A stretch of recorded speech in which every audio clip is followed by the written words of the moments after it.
कैसे आप सभी? मेरे ख्याल से बहुत अच्छे होंगे, फिट होंगे, फाइन होंगे।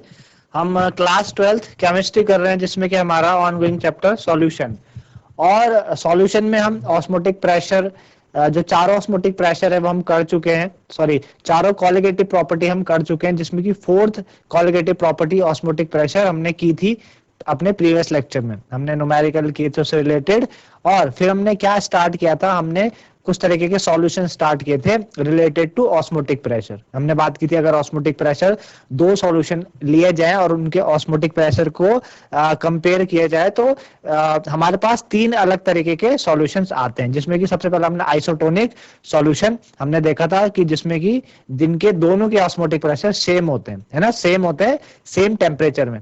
आपको क्या करना है, दो सॉल्यूशन लेने हैं और दोनों सेम टेम्परेचर में दो सॉल्यूशन लेने। उन दोनों सेम टेम्परेचर में जब दोनों सॉल्यूशन के ऑस्मोटिक प्रेशर इक्वल आएंगे, है ना, तो हम कहेंगे आइसोटोनिक सॉल्यूशन कहेंगे। एग्जांपल के द्वारा मैंने आपको समझाया था कि जो हमारे ब्लड सेल्स होते हैं उसके अंदर जो सॉल्यूशन जो लिक्विड प्रेजेंट है और आपका 0.09% NaCl सॉल्यूशन, है ना, तो दोनों का ऑस्मोटिक प्रेशर क्या है, सेम है। तो उस वजह से वहां पे ऑस्मोसिस नहीं होगा, यानी सॉलिड मॉलिक्यूल का फ्लो हायर कंसंट्रेशन से लोअर कंसंट्रेशन की तरफ नहीं होगा। तो हम क्या कर सकते हैं, हम जो इंजेक्ट इंट्रावेनसली सेफ तरीके से वहां पे इंजेक्ट उसको कर सकते हैं। तो ये बात आइसोटोनिक में हमने समझी थी। आज वहीं से आगे हमें दो तरीके के और सॉल्यूशन देखने हैं, हाइपोटोनिक और हाइपोटोनिक। तो चलेंगे स्मार्ट बोर्ड की तरफ और इसको और आगे करने की कोशिश करते हैं।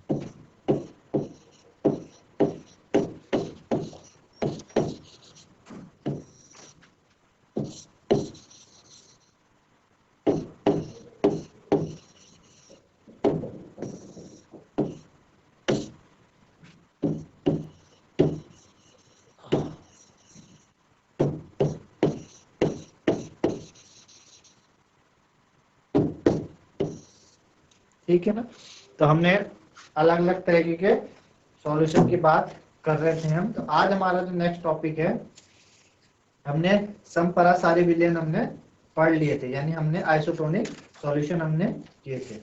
आज हमें अति पर सारी सॉल्यूशन के बारे में देखना है कि अति पर सारी होते क्या, ठीक है ना।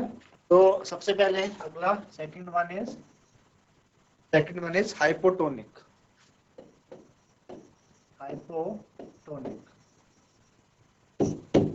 ठीक है ना, हाइपोटोनिक सॉल्यूशन।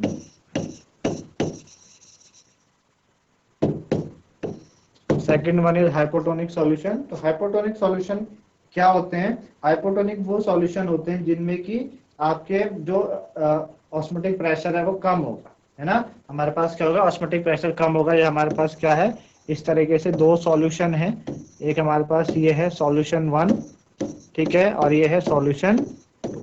सॉल्यूशन 1 है, सॉल्यूशन 2 है। इस सॉल्यूशन का ऑस्मोटिक प्रेशर मैंने बोला पाई 1, इसका ऑस्मोटिक प्रेशर बोला पाई 2, है ना। पाई 1 हम पाई से क्या करते हैं, ऑस्मोटिक प्रेशर को डिनोट करते हैं। तो जब हाइपोटोनिक में क्या हो कि आपका सेकंड सॉल्यूशन यानी पहला सॉल्यूशन का ऑस्मोटिक प्रेशर कम हो दूसरे से, क्या हो आपका हाइपोटोनिक में क्या हो, लेस ऑस्मोटिक प्रेशर हो, लेस ऑस्मोटिक प्रेशर। पहले सॉल्यूशन का ऑस्मोटिक प्रेशर दूसरे सॉल्यूशन से कम हो, यानी पाई 1 क्या हो, लेस देन पाई 2। पाई 1 आपका पाई 2 से जब स्मॉल होगा, पाई 1 आपका पाई 2 से क्या होगा, स्मॉल होगा, तो हाइपोटोनिक सॉल्यूशन कहलाएगा। ठीक है ना, आई बात समझ में, वो क्या कहलाता है, हाइपोटोनिक सॉल्यूशन कहलाता है। ठीक है ना। तो हाइपोटोनिक में क्या होता है कि जैसे मेरे पास हाइपोटोनिक में अगर सॉल्ट कंसंट्रेशन आपकी 0.9 मास पर वॉल्यूम से क्या हो, कम होगी, तो जो वाटर है वो क्या करेगा, फ्लो कर जाएगा सेल के अंदर, और सेल क्या हो जाएंगे, आपके स्वेल हो जाएंगे। क्या हो जाएंगे, जो सेल होंगे वो आपके वो हो जाएंगे, है ना, जो सेल होंगे वो सेल हो जाएंगे। जैसे हमने बोला ऑस्मोटिक प्रेशर में, अब हमने बात की कि अगर मेरे पास कोई सॉल्ट सॉल्यूशन है, एक सॉल्ट सॉल्यूशन, ठीक है ना, मेरे पास क्या है, इफ सॉल्ट सॉल्यूशन या सॉल्ट कंसंट्रेशन, है ना, सॉल्ट सॉल्यूशन बोलो या बोल लो आप कि salt concentration is less than, salt concentration क्या है, लेस है, किससे, 0.09 मास पर वॉल्यूम, है ना। अगर सॉल्ट कंसंट्रेशन क्या है 0.09 मास पर वॉल्यूम से कम है, यदि लवण की सांद्रता 0.09% से कम हो तो जो जल कोशिकाएं हैं, जल कोशिकाओं के अंदर प्रभावित हो जाएगा। यानी जो जल है, जो वाटर है, वाटर वो क्या कर जाएगा, विल फ्लो, वाटर क्या करेगा, will flow into the cell. जो वाटर होगा वो क्या कहाँ चला जाएगा, सेल के अंदर चला जाएगा। Water will flow into the cell, water cell के अंदर चले जाएगा। एंड जो सेल होंगे हमारे, जो ब्लड सेल है वो स्वेल हो जाएंगे। क्या हो जाएंगे, स्वेल, है ना, फूल से जाएंगे, स्वेल हो जाएंगे। आपने देखा होगा कि जो ड्राई फ्रूट्स होते हैं उनको जब हम रात में भिगोने रखते हैं, किशमिश वगैरह को जब हम रात में भिगोने रखते हैं, तो होता क्या है कि आपने किशमिश वगैरह या जो भी ड्राई फ्रूट्स, उनको, किशमिश का एग्जांपल ले लिए, किशमिश को आपने रात को भिगोने रखा, तो होता क्या है कि आपने उसको जल के अंदर रखा, किशमिश को आपने जल के अंदर रखा, तो जो वाटर है वो क्या करेगा, अभी यहाँ पे सेम ऑस्मोटिक प्रेशर नहीं है ना। वाटर एक सॉल्यूशन है, मतलब एक तरह के सॉल्यूशन मान लीजिए वाटर, और एक क्या है, आप किशमिश के अंदर थोड़ा सा द्रव्य या लिक्विड सा हल्का सा पार्ट प्रेजेंट हो सकता है, ना के बराबर। तो जो वाटर होगा, आप दोनों के ऑस्मोटिक प्रेशर में क्या है, डिफरेंस है। तो जो वाटर है वो फ्लो करेगा किस तरफ, जो आपके किशमिश है उसके अंदर, उस वजह से जो किशमिश है वो फूल जाएंगे। सेम तरीका ब्लड सेल के साथ भी होता है कि अगर आप ब्लड सेल सॉल्ट कंसंट्रेशन कम हो जाएगी अगर ब्लड सेल से, तो वाटर क्या करेगा, सेल के अंदर फ्लो करेगा, है ना, सेल के अंदर फ्लो करेगा। तो ऐसे विलयन को अल्प अल्प प्रसारी विलयन कहते हैं, है ना। यदि लवण की सांद्रता आपकी 0.09 से क्या क्या हाइपो, है ना। हाइपो का मतलब आप समझते हैं, हाइपो मतलब क्या होता है, जैसे बोलते हैं ना हाइपो, हाइपो मीन्स होता है आपका, हाइपो जो वर्ड है, अगर हाइपो का लिटिल वर्ड समझे तो हाइपो मीन्स क्या होता है, थोड़ा डर, डर टाइप का डर। यहाँ पे डर का मतलब इस तरीके से लिया गया कि लेस है, कम है, ऑस्मोटिक प्रेशर क्या है, कम है ना। और हाइपर में ज्यादा हो जाता है, हाइपर में जब ऑस्मोटिक प्रेशर क्या हो जाएगा, ज्यादा। इस तरीके से क्या आपके पास हाइपोटोनिक सॉल्यूशन है जिसमें कि लेस ऑस्मोटिक प्रेशर होता है other than other solution. Example मैंने आपको इस तरीके से बताया, ठीक है ना। अगला है आपके पास hypertonic, third is hypertonic, third is hypertonic, third solution is hypertonic solution, third आपका हाइपरटोनिक सॉल्यूशन है ना। तो हाइपर का मीन्स जब ज्यादा हो, मोर, हाइपर मीन्स ज्यादा ना, हाइपर टेंशन, बहुत टेंशन हो रही है ना, हाइपर टेंशन, हाइपर एसिडिटी, बहुत एसिडिटी हो रही है, तो ये हाइपर वर्ड से ये रिलेट कर सकते हैं आप। तो हाइपरटोनिक, मोर ऑस्मोटिक प्रेशर, क्या हो, मोर ऑस्मोटिक प्रेशर, जब ज्यादा ऑस्मोटिक प्रेशर हो, है ना, ज्यादा ऑस्मोटिक प्रेशर हो। दो सॉल्यूशन है हमारे पास, इस तरीके से दो सॉल्यूशन है, और दो सॉल्यूशन में एक की कंसंट, एक सॉल्यूशन आपका सॉल्यूशन 1 है, एक सॉल्यूशन 2 है, इसका ऑस्मोटिक प्रेशर पाई 1 है, इसका ऑस्मोटिक प्रेशर पाई 2 है। जब पाई 1 आपका क्या हो जाए, पाई 2 से ज्यादा हो जाए, पाई 1 क्या हो, ग्रेटर देन इक्वल टू पाई 2, पाई 1 आपका पाई 2 से ज्यादा हो जाए, तो ऐसे सॉल्यूशन को हम हाइपरटोनिक सॉल्यूशन कहते हैं, हाइपरटोनिक। इसमें कि अगर आप सेल को एक सॉल्यूशन में रखो, है ना, इसमें क्या करो आप, इसमें आप इस तरीके से रखो, आप कोशिकाओं को 0.09 से अधिक सोडियम क्लोराइड विलयन में अगर आप रख दें, तो जल कोशिकाओं, जो जल होगा वो कोशिकाओं से बाहर प्रभावित हो जाएगा और वे आपके संकुचित हो जाएंगे, ठीक है ना। आगे बात समझ में, हम क्या करें, if you place a cell,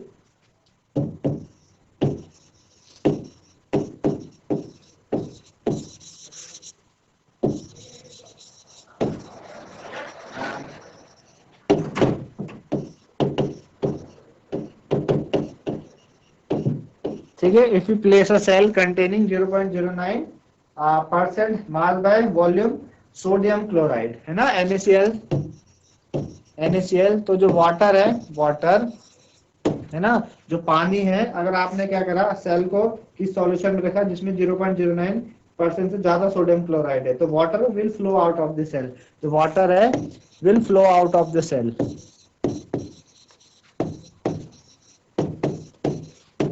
water will flow out of the cell, जो पानी है वो सेल, उस सेल से क्या आ जाएगा, बाहर आ जाएगा, दे वुड श्रिंक, और दे वुड श्रिंक, है ना, सिकुड़ जाएंगे, क्या करेंगे, सिकुड़ जाएंगे वो, ठीक है ना। सिकुड़ जाएंगे। तो अगर आप क्या करो, अगर आप ने क्या किया, कोशिकाओं को 0.09 से अधिक सोडियम क्लोराइड विलयन में रखा। अगर आपने एक कोशिकाएं हैं, कोशिकाओं को किस में रखा, 0.09 द्रव्यमान बटा आयतन से अधिक सोडियम क्लोराइड विलयन में रखा, तो जो जल होगा वो कोशिकाओं से बाहर आएगा। जो जल है वो कोशिकाओं से बाहर की तरफ प्रभावित होगा और वे संकुचित हो जाएंगे, यानी श्रिंक हो जाएंगे। यानी जो ब्लड, जो हमारे सेल है, ब्लड सेल है, वो श्रिंक हो जाएंगे, सिकुड़ जाएंगे। ठीक है ना। तो ये आपके इस तरीके से सॉल्यूशन है। इसी तरीके से हम बोलते हैं कि जो people taking lot of salt और सॉल्टी फूड, है ना, जो लोग क्या करते हैं, बहुत ज्यादा नमक का इस्तेमाल करते हैं, अपने खाने में नमक इस्तेमाल करते हैं, उन्हें बहुत वाटर रिटेंशन होता है, उनके टिश्यू सेल में बहुत वाटर रिटेंशन होता है, पानी उनकी बॉडी से काफी निकलता है, और उनके जो इंटर सेलुलर स्पेस होता है ना, ऑस्मोसिस के कारण, तो ये फफीनेस आ जाती है, ये स्वेलिंग आ जाती है सेल्स में, उसे हम एडिमा कहते हैं। क्या कहते हैं? एडिमा। एक आपकी बीमारी है जिसे हम कहते हैं एडिमा। ठीक है ना। तो इसमें हमने यही पढ़ा, इन सारी घटनाओं को हमने ऑस्मोटिक के आधार पर समझा। अचार बनाने के लिए जो हम सांद्र लवण्य विलयन में रखा गया कच्चा आम ऑस्मोटिक के कारण जल का शरण कर देता है और वो संकुचित हो जाते है ना। तो भाई आप क्या करते हो, अचार बनाने के लिए जब आप अचार बनाते हो तो कच्चे आमों को हम क्या करते हैं, कच्चे आमों को हम जो नमक का सॉल्यूशन है, हम कच्चे आमों को नमक के सॉल्यूशन में रख देते हैं। ठीक है ना। तो कच्चा आम क्या करता है, ऑस्मोसिस करेगा, ऑस्मोसिस के कारण जो जल है वो सारा बाहर आ जाएगा, संकुचित हो जाएंगे। क्यों? आपने क्या किया, आपने 0.09 यानी आपने जो जल का कंसंट्रेशन है वो ज्यादा लिया अचार के, उससे जल का कंसंट्रेशन अचार के उससे क्या किया है, ज्यादा लिया। तो उससे क्या होगा कि जो अचार में, जो कच्चा अचार में जो भी पानी वगैरह बस थोड़ा भी रहता है वो सारा बाहर आ जाता है और वो संकुचित हो जाते हैं। इसी तरीके से मुरझाए फूल है, उनको आप ताजे जल में रखेंगे, मुरझाए फूल को आप ताजे जल में रखे, वो पुनः ताजे हो जाते हैं, है ना। वातावरण में जल ह्रास के कारण लचीली हो चुकी गाजर जल में रखकर पुनः उसी अवस्था में प्राप्त की जा सकती है। तो ऑस्मोटिक के कारण जल इनकी कोशिकाओं के अंदर चले जाते हैं। ये सारा किसके कारण हो रहा है? ऑस्मोसिस के कारण हो रहा है, जल उनके अंदर चले जाता है। यदि हम क्या करते हैं, रुधिर कोशिकाओं को 0.09 से कम लवण वाले जल में रखा, तो ऑस्मोसिस के कारण जल के रुधिर कोशिकाओं में प्रवाह से फूल जाती है ना। आपने क्या करा, जो ब्लड सेल्स हैं, आपने क्या करा, जो ब्लड सेल्स हैं, ब्लड सेल्स को क्या किया, ब्लड सेल्स को हमने 0.09 मतलब ब्लड सेल्स को हमने 0.09 से कम लवण वाले जल में रखा, तो उसके कारण वो फूल जाते हैं। तो जो लोग बहुत अधिक नमक या नमकीन भोजन का इस्तेमाल करते हैं, जैसे मैंने बताया, तो उनके जो कोशिका होती है, अंतर कोशिका जो कोशिकाएं हैं या इंटर सेलुलर स्पेस है, उनमें क्या हो जाता है, जल धारण महसूस करते हैं। उसके कारण उनकी जो वो है उसमें सूजन आ जाती है, जिसको हम क्या कहते हैं, एडिमा कहते हैं, बीमारी है एडिमा की बीमारी। ठीक है ना। इस तरीके से है ये आपकी ऑस्मोटिक प्रेशर की। अब इसी से रिलेटेड ऑस्मोटिक प्रेशर से ही भी आपके पास क्वेश्चन बनते हैं बोर्ड में भी। एक जैसे क्वेश्चन है हमारे पास, 5% वेट बाय वॉल्यूम, हमारे पास है 5% weight by volume, 5% weight by volume, cane sugar is isotonic, cane sugar is isotonic, cane sugar is isotonic with 0.877%, with 0.877% urea solution.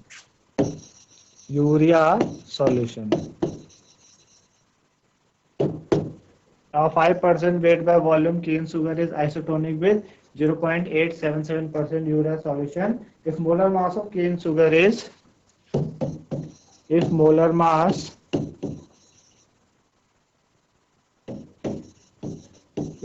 mass of cane sugar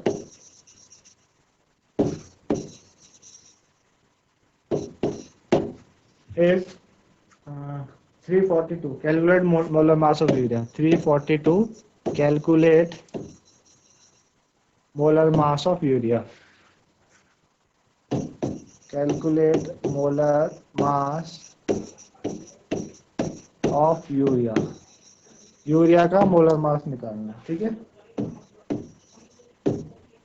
एक 5% cane 5% weight by volume cane sugar है, ठीक है ना, isotonic है आपका 0.877% urea solution के साथ, तो हमें मोलर मास निकालना है। तो हमारे पास दो है, एक तो केन शुगर है, क्या है, एक केन शुगर है, एक यूरिया सॉल्यूशन है, एक केन शुगर है, एक क्या है, यूरिया सॉल्यूशन है, ठीक है ना। Cane sugar 5% weight by volume है, 5% वेट बाय वॉल्यूम का मतलब 5 ग्राम इन 100 ml सॉल्यूशन के अंदर, ठीक है ना, 100 ml सॉल्यूशन के अंदर। और 0.877% का क्या मतलब हुआ कि 0.877 ग्राम इन 100 ml सॉल्यूशन, ठीक है ना। 0.877 ग्राम इन 100 ml सॉल्यूशन, ठीक है, ये मतलब हुआ। Cane sugar 5% weight by volume का क्या मतलब है, 5 ग्राम 100 ml सॉल्यूशन में, और यूरिया सॉल्यूशन 0.877% का क्या मतलब है, 877% 100 ml सॉल्यूशन में, है ना। ये भी आपका कितना है, वेट बाय वॉल्यूम, ठीक है, इतना हो गया। तो आपको पता है ये 5 ग्राम का मतलब हो गया डब्ल्यू बी कितना हो गया, 5 ग्राम हो गया, है ना, डब्ल्यू बी 5 ग्राम हो गया। वॉल्यूम हमें दे रखा है 100 ml, वॉल्यूम हमें दे रखा है 100 ml, ठीक है ना। हमें मोलर मास निकालना है केन शुगर का, मोलर मास यानी एमबी निकालना है, सॉरी एमबी आपको दे रखा है केन शुगर का 342 ग्राम मोल इनवर्स, है ना, 342 ग्राम मोल इनवर्स हमें मोलर मास दिया केन शुगर का। अब यहाँ पे 0.877 ग्राम क्या हो गया, ये डब्ल्यू बी हो गया यूरिया का, यूरिया का डब्ल्यू बी 0.877 ग्राम, 0.877 ग्राम डब्ल्यू बी हो गया। और वॉल्यूम इसका दे रखा आपको 100 ml, है ना। You have to find molar mass of urea, यानी आपको मोलर मास निकालना है यूरिया का, एमबी निकालना है यूरिया का, है ना। आपको एमबी निकालना है, किसका निकालना है, एमबी यूरिया का, ठीक है ना, यूरिया का एमबी निकालना है। अब उसने बोला है कौन सा सॉल्यूशन है, आइसोटोनिक, बोला जो केन शुगर है 5% केन शुगर वो 0.877% के साथ आइसोटोनिक सॉल्यूशन फॉर्म करता है, क्या करता है, आइसोटोनिक सॉल्यूशन। और आपने अभी पढ़ा कि आइसोटोनिक सॉल्यूशन क्या होते हैं, आइसोटोनिक सॉल्यूशन वो होते हैं जिनका ऑस्मोटिक प्रेशर इक्वल होता है। तो हमने बात की कि पाई 1 हमारा पाई 2 के बराबर हो गया, पाई 1 पाई 2 के बराबर हो गया। अब जब पाई 1 पाई 2 के बराबर है तो हमें पता है पाई क्या होता है, एम आर टी, तो हम बोलेंगे M1 RT is equal to, यहाँ पे बोलेंगे हम M2 RT, है ना, M2 RT। अब R तो आपका गैस कांस्टेंट है, सेम होता है, और T भी क्या आता है, सेम, क्योंकि आइसोटोनिक में हमने एक चीज पढ़ी थी कि आइसोटोनिक सॉल्यूशन जब हम करेंगे तो हम आइसोटोनिक सॉल्यूशन की सेम टेम्परेचर में बात करेंगे, आइसोटोनिक सॉल्यूशन की हम सेम टेम्परेचर में बात करेंगे। तो सेम टेम्परेचर में बात करने से आपका टी भी सेम हो गया, तो टी से टी कैंसिल, आर से आर कैंसिल, आपके पास बचेगा M1 M2 के साथ, M1 क्या हो जाएगा, M2 के इक्वल हो जाएगा, ठीक है ना। अब आपको पता है M1 यानी मोलारिटी, M1 यानी मोलारिटी, तो M1 आपको पता है मोलारिटी क्या होता है, molarity WB into 1000 upon MB into volume.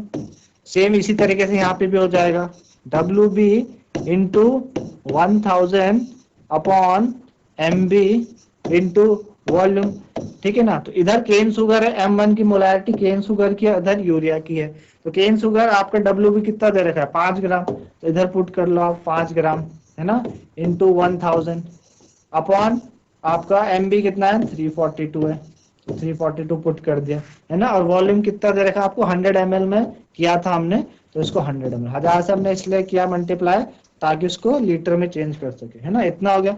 साथ ही साथ यहाँ पे WB कितना दे रखा है, WB हमें दे रखा है 0.877 ग्राम, 0.877 इंटू 1000, ठीक है, अपॉन आपका MB, ये हमें निकालना है, इंटू वॉल्यूम, इधर कितना दे रखा है वॉल्यूम 100 ml, ठीक है ना, तो यहाँ रख दो 100 ml पुट करो बस। और देखो 1000 से 1000 इधर कैंसिल हो जाएगा, 100 से 100 इधर कैंसिल हो जाएगा, आपके पास बचा 5/342, 5/342 इंटू 0.877 अपॉन MB। बस अब तो इजी हो गया, MB को इधर आप ट्रांसफर करो, इधर बाकी इधर आ जाएंगे 0.877 इंटू 342 अपॉन 5, है ना। तो MB लगभग आपके पास इतना आ जाएगा, इसको कैलकुलेट करोगे, कैलकुलेट करें कितना बैठेगा, इसे करोगे 0.877 को मल्टीप्लाई करो 342 से, ये लगभग आएगा 299.934, है ना, और 5 से डिवाइड कर दो, इसको डिवाइड करो 5 से, तो 59 पॉइंट कितना आ रहा है, 59.98 अप्रोक्स 60 के आसपास, है ना, 60 के आसपास आता है अप्रोक्स। और यूरिया जो होता है, यूरिया NH2CONH2 होता है, यूरिया क्या होता है, CONH2, ठीक है ना, अप्रोक्स 60 के आसपास आपका आंसर आएगा। अगर चेक भी करना है, NH यूरिया का जो फॉर्मूला है NH2CONH2 होता है, तो चेक कर लो, N का कितना 14 प्लस H आपके कितने हैं 2, तो 2 आ जाएगा, कार्बन 12, ऑक्सीजन कितना 16, फिर N आपका 14 और इधर 2, है ना, तो 14 28 और 4, ठीक है ना, 28 ये हो गए, 14 28 और 4 32, ठीक है ना, 32 प्लस 12 और प्लस 16, तो 6 और 4 10 और 0 1 3 4 5 6, है ना, 60 के आसपास वही आ रहा है, 59.68 यानी 60 ग्राम मोल इनवर्स।